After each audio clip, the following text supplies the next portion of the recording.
je voudrais non pas me faire l'avocat du diable, mais je voudrais partir d'une autre position, de ma singularité. Qu'est-ce que je suis, moi? Je suis un Français de souche. Quelle horreur. Catholique, quelle horreur. Hétérosexuel, quelle horreur. J'ai tout contre moi. Vous ne réagissez pas pour le moment? J'ai envie de dire tout pour vous. Je voudrais dire, par exemple, que je suis hanté par la question de l'identité. Non seulement mon identité, mais aussi l'identité nationale. Quelle horreur, bien sûr, aussi. Je voudrais dire que, par exemple, je prends quotidiennement le RER, que pour moi, la station Châtelet-Léal à 6 heures du soir, c'est le cauchemar absolu, surtout quand je suis le seul blanc. Donc, est-ce que j'ai le droit de dire ça ou pas? Est-ce que c'est faire le jeu du Front National de M. Guéant, de je ne sais qui? Non, il y a une douleur pour moi à me poser la question de savoir dans quel pays je suis, ethniquement, racialement, religieusement, etc. Je vous le dis encore une fois, je ne vote pas, je n'ai jamais voté. Mais j'ai envie de me poser cette question et de la poser ouvertement. Pour l'avoir posée dans plusieurs fois dans certains de mes livres, je me suis fait traiter de nazi, de fasciste, etc. Je partage ça au moins avec M. Guéant. Vous voyez? Donc voilà, simplement, j'ai une douleur, je ne me reconnais plus, je ne supporte pas les mosquées en France, je le dis, je ne peux pas voir ça en peinture, je ne peux pas supporter les mosquées en Hollande, la mosquée de Rotterdam est une chose absolument épouvantable, c'est la plus grande mosquée d'Europe. Il se trouve, madame, que j'ai été élevé au Liban. J'ai grandi au Liban et j'ai fait la guerre au Liban aux côtés des chrétiens. Voilà, donc il y a un ensemble de choses qui font que je me pose la question de savoir où je suis. Et je n'entends ni chez M. Guéant, ni chez vous, ni chez personne, de réponse à la douleur qui est la mienne aujourd'hui. Et ce n'est pas seulement le sentiment d'être dans un pays en déclin, c'est je ne sais plus où je suis. Il y a eu plein de gens qui veulent vous répondre. Sylvie Brunel est la première. Sylvie Brunel est la première. Déjà, ce que je voudrais dire, Richard, c'est que il y a beaucoup de Français à la peau noire qui sont aussi Français que vous. Quand vous dites à Châtelet, je souffre d'être le seul blanc, les Noirs de France, et c'est tous les travaux de Pascal Blanchard, ils sont là depuis 500 ans. Et les Antillais, les Guadeloupéens et les Martiniquais, ils sont Français, aussi Français que vous et moi. Et donc, vous avez dit, je souffre d'être le seul blanc. Oui, vous n'avez pas dit le seul Français. Et le seul blanc, c'est gênant, parce que ça veut dire que nous sommes toujours en permanence en train de chercher des barbares. Mais en cherchant des barbares, c'est nous qui sommes les barbares. Parce que ça veut dire que cette civilisation européenne qui s'est construite, finalement, en intégrant tout un grand nombre... Elle n'intègre plus rien. Mais si, justement, on ne peut pas considérer que quelqu'un, parce qu'il a une autre religion, une autre couleur de peau, une autre langue, ne fait pas partie de la civilisation européenne. Sabri Loata, vous voulez répondre aussi, puis François-Olivier Gisbert ensuite. Non, rapidement, Richard Millet, vous dites que vous avez des problèmes d'identité. Moi, j'en ai pas, donc je sais pas trop quoi dire. Pour moi, l'identité, c'est une question de papier, c'est une question de préfecture, quoi. Enfin, je vous montre ma carte d'identité, j'ai pas de problème d'identité, moi. Pas pour moi, une carte d'identité, c'est pas une identité. François-Olivier Gisbert, et puis Denis Podalides. Quand Richard dit où est-ce qu'il est, il est en France.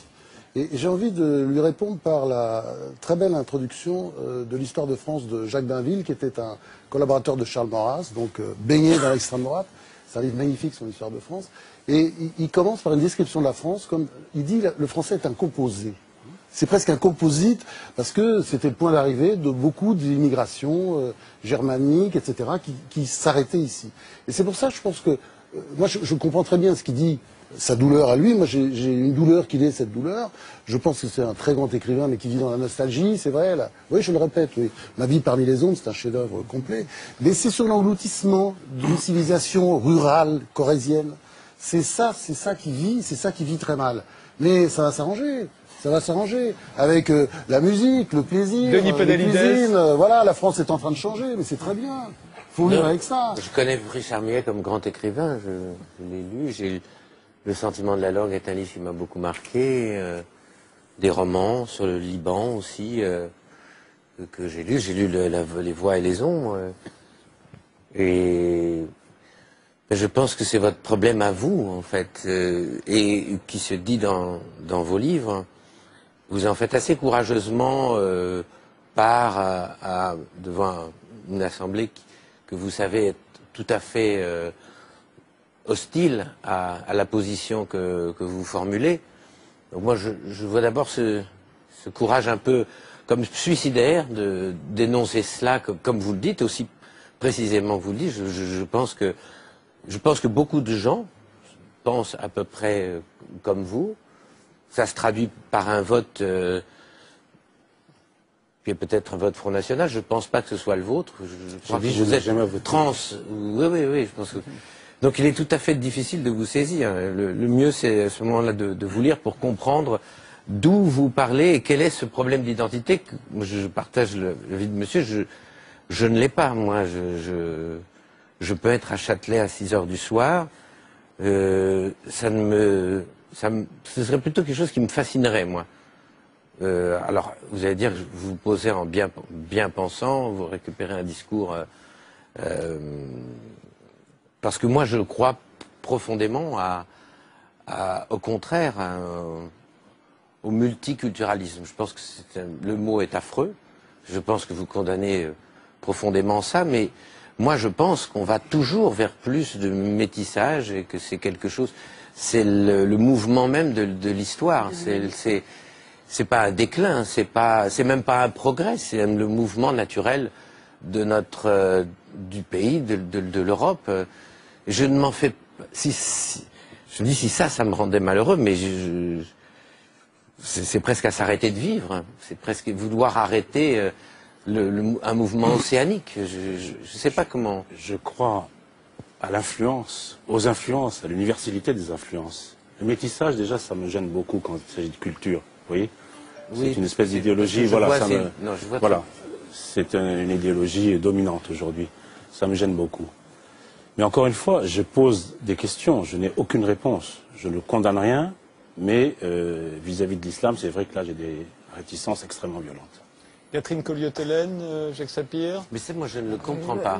Moi non plus. Bon, d'une certaine manière, je pense que j'aimerais comprendre exactement quel est le sens de cette douleur. Voilà, et ce sentiment enfin, pouvoir dire, j'ai l'impression de ne pas pouvoir parler, j'ai l'impression que vous avez commencé par dire je suis blanc, je suis français, je suis hétérosexuel, je n'ai rien pour moi. Et moi, je vous ai immédiatement répondu, vous avez tout pour vous. Et j'arrive vraiment pas à comprendre la façon dont vous articulez vos idées dans votre esprit pour ne pas voir la position privilégiée que vous occupez.